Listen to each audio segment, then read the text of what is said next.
So I know that Game Week 28 isn't even over yet, but there's already plenty to talk about. So in this video, I'm going to go through players to buy and avoid ahead of Game Week 29.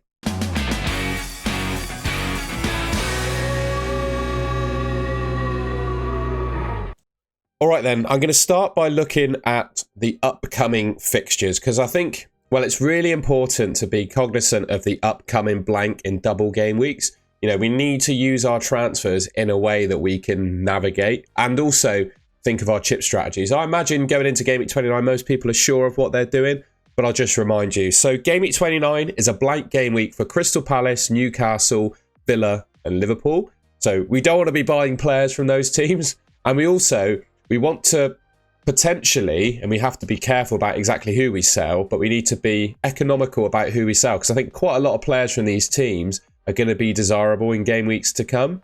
So Game Week 32, for example, was a double for Palace and Newcastle, who of course blank in Game Week 29. So any of the players from those teams that you're selling, I think of the likes of Munoz, maybe Isak, you're going to want them back in Game Week 32. So you need to think tactically about how you're going to manage that.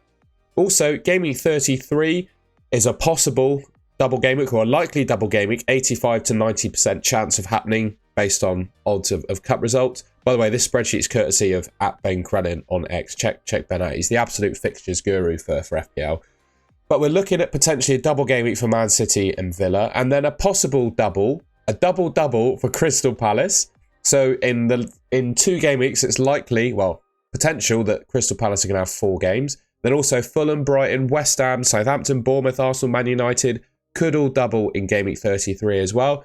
Any team that double in 33 will blank in 34. And then there's a couple of permutations around double game weeks in 35, 36 and 37 as well. I'm not going to talk through this table in great detail because I think Ben's done such a good job here. It's pretty self-explanatory. You can see the likelihood of doubles falling on these particular game week windows in terms of the colour code in there. So I'll move on to the next point now. All right, so I've got a model from 11fi here looking at upcoming clean sheet odds. Obviously, the teams that blank in 29 are blanked out on this clean sheet odds model. So Liverpool, Crystal Palace, Newcastle, Villa not showing. In terms of teams then that have got good potential clean sheet odds coming up, right? We've got Arsenal. I'm not sure about Man City. Arsenal, we'll talk about them in a second. Who else we got? Bournemouth look pretty good, at least for the next couple, maybe 3 game weeks. And to be honest, I think quite a lot of FPL managers are going to be using their wild cards in Game Week 31 to likely prepare for the fixture chaos that's going to come in Game Week 32 beyond. So most transfer decisions, I'd imagine right now, should be made with a couple of game weeks of focus. Wolves have got some really good fixtures as well. They're not that good for keeping clean sheets, but their fixtures are pretty good. I've got a few teams that I really want to focus on out of these, though.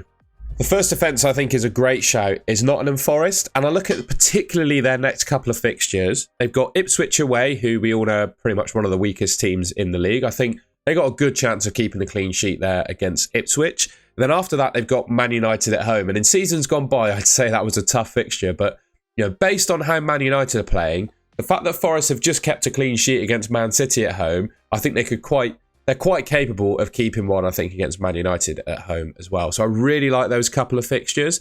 And then beyond that, Villa away, yeah, it's fairly tough. But the thing is with the Forest defenders is that, well, bar Aina, I guess, who's, I think, up to 5, maybe 5.5 million. He's got an expensive, to be fair. But the likes of Milenkovic and Neco Williams, if you go for them, they're cheap enough where you could potentially bench them on weeks where you don't want to play them.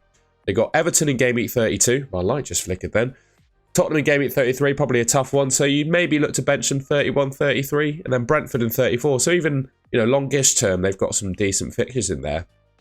Yeah, I really like the Forest defence. Obviously, it's a little bit reactive based on they're just off the back of a clean sheet against Man City. But ultimately, I don't think it's all that reactive. We all know how strong they've been defensively this season. Nuno, I wouldn't say he's like a massively defensive first manager, but he's really got them defending well. And yeah, I think these 4 would be my standouts. Probably Milenkovic, to be fair, is my number 1 Forest outfield defender. I think he probably offers the most goal threat, considering how just threatening he is from set pieces. And I do really like Sells in goal as well. And yeah, I was a little bit apprehensive going into the Man City game. I did think they'd concede to the point where I actually benched Aina this week, but I could have started both Sells and Aina and gotten 12 points from the 2 of them. So I'm kind of punished there by that clean sheet. But you know, it is what it is. Forest defence are great. Good couple of fixtures coming up, particularly if you're looking to wildcard in 31. In addition to that, we've got the best defence in the league, at least for the couple of seasons gone by. Arsenal. I still think defensively they're pretty strong. They are absolutely ruined from an attacking perspective in terms of injuries, but I think defensively they're still pretty good.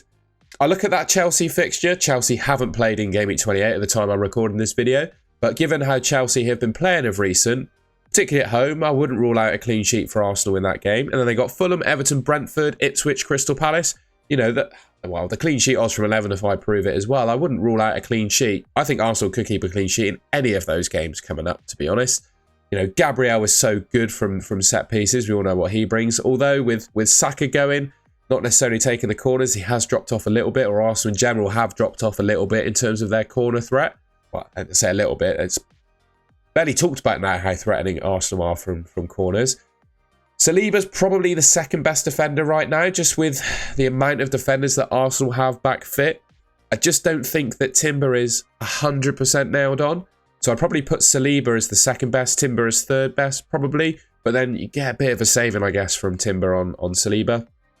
And then David Wright, he's a little bit expensive, to be fair, but he's a perfectly acceptable goalkeeping option. And I think, you know, if you've got Newcastle defenders you're looking to sell, not sure many people be on Villa defenders, maybe Munoz, who you want to sell for 1 week, maybe playing your free hit, or, you know, Trent, Van Dijk, someone like that, move them on potentially to an Arsenal defender. Because I think in the next couple of weeks, there could potentially be a couple of clean sheets. I think you've got the Forest defence, the Arsenal defence, and I reckon you could conceivably pick Howson in Kirkes. And he's not on this list, but Zabani is due back in Game Week 28 or 29 as well, sorry. So I think Zabani is actually 4.4 million, but he does offer quite substantially less goal threat than Howson does. So you've got Howson here at 4.5 million, Kirkes at 5.1. I'd actually say from an attacking perspective, there's not a whole lot to separate them in goal threat. Obviously, Kirkes as a fullback, bombing forward as he does, is probably better from an assist point of view. And yeah, we all know how good Bournemouth have been this season. And yeah, I do think they've got a chance of clean sheets in their upcoming games. Brentford at home is not the best fixture, but, you know, compared to teams that blank, I think it's pretty good. Then they've got Ipswich and West Ham following that. I think, again, if you're making transfers decisions with 2 game weeks in mind, I think Bournemouth defenders, particularly these two, are decent options for the next couple, and that's all I wanted to say about them. I think one of the big talking points going into Game Week 29 is who do you pick as captain? And I think looking at the expected points, there's kind of, well, a potential outstanding candidate in Erling Haaland. Obviously, they got Brighton, it's a good fixture. But off the back of that 1-0 defeat away to Forest, are you full of confidence that Erling Haaland is going to score in that game? And are you full of confidence to the point where you might have to rip your team up to get him in, when you could potentially, you know, captain someone like Chris Wood? I think most people watching this video probably have Chris Wood in their team. He's still up there in terms of expected points, and he's got Ipswich away as his fixture. This is where I'm a little bit torn at the moment as to whether I rip up my team and go for Erling Haaland. Here's his stats over the last 5 appearances. So yeah, he blanked against Nottingham Forest, but he has got 5 attacking returns in his last 5 games. You know, he's been pretty dangerous as well. 2.4 XG, little bit of assist threat there. He's taken, 9 shots in the box in 5 games. And also beyond that, I guess the comparison, the thing you'd want to talk about with Haaland and the player that most people would sacrifice for him is Cole Palmer. And it's just a question, I guess, because you'd have to obviously sell Cole Palmer, but then also you'd need find a little bit of cash in the bank as well, because Erling Haaland is currently 3.7 million more expensive than Palmer is. So it's just a question of, is it really worth the difference when you could go for Chris Wood, who in the same amount of games has got the same amount of attacking returns? And you could argue, you know, Brighton, let's just go back to Haaland, Brighton at home compared to Ipswich away. Which of those two do you think is the better fixture? For me, I think it's probably Chris Wood against Ipswich away. I guess the point is, on paper, I don't think you can deny that Haaland is probably the best captain, but I would make an argument that particularly if you have to rip up your team to get him in, I think you could get away with captaining someone else just for 1 game week. Again, going back to the fact, if you literally have to destroy your team to bring Erling Haaland in, I'd consider captaining Chris Wood instead. Let me know in the comments what your plans are for the Game Week 29 captaincy. I think I'm in 2 minds, really, as to whether I go for Haaland. I do have a method of bringing him into my team, but I could also just stick the armband on Chris Wood. I just want to talk through some midfielders. I think with Bournemouth, we're yet to see how they're lining up in Game Week 28 as to whether Dango plays or not. I just think I've grayed him out here because I'm a little bit concerned with Evan Nilsson back around Dango's minutes. I think Kluivert and Semenyo have the safest minutes now for the Bournemouth midfielders. And I think if I was looking for a midfielder for Game Week 29, I had to sell one of the midfielders in my team, maybe Rodgers, for example. I do think the best replacement for Rodgers is whichever Bournemouth mid you don't have out of Semenyo and Kluivert. I would imagine pretty much everyone watching this video has at least one Bournemouth midfielder. And I think if you've got Rodgers looking to sell him, I think the double up is probably worth it. You know, Brentford, I believe Bournemouth have got Brentford. We're just going to take a look at Zabani's fixtures and Zabani's fixtures, Housen and Kirk. Yeah, they got Brentford, then Ipswich. So a couple of decent fixtures. I think Bournemouth mids are firmly still on the radar. If I was to pick one, I think Kluivert is definitely the standout on penalties. You know, he's definitely looking a bit more dangerous than Semenyo, as I would say. But if I didn't have Semenyo and I had Kluivert, I wouldn't be afraid of bringing Semenyo in. I just think in general, these two are probably the best replacements for Rodgers. You could also go for, if you wanted to go different and not buy a Bournemouth midfielder, I think your next best bet, again, I'd go back to Forest, because I think their next couple of fixtures, you know, particularly if you're planning to use a chip or wildcard, for example, in Game Week 31, I do think Alanga could be a pretty decent option. I know Hudson-Odoi and Gibbs-White came away with the returns against Man City, but if I were to hang my hat on one Nottingham Forest midfielder that I'd say is actually the best, I think it's quite possibly Anthony Alanga. He hasn't scored in his last 10 games, but he has put up 1.76 expected goals, so I'd say he's due. And he's also put up 6 assists as well, so he's been pretty creative. And I just think those next couple of fixtures, Ipswich and Man United, I think you probably keep him for the next couple and then maybe offload him with a chip. Yeah, I think he's a decent option.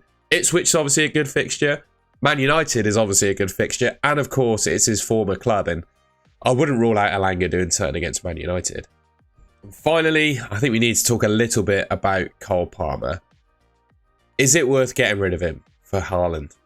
I think if you have a route where you can sell Palmer, one other player, and bring in 2 players, one of them being Erling Haaland, I think you probably could get away with it.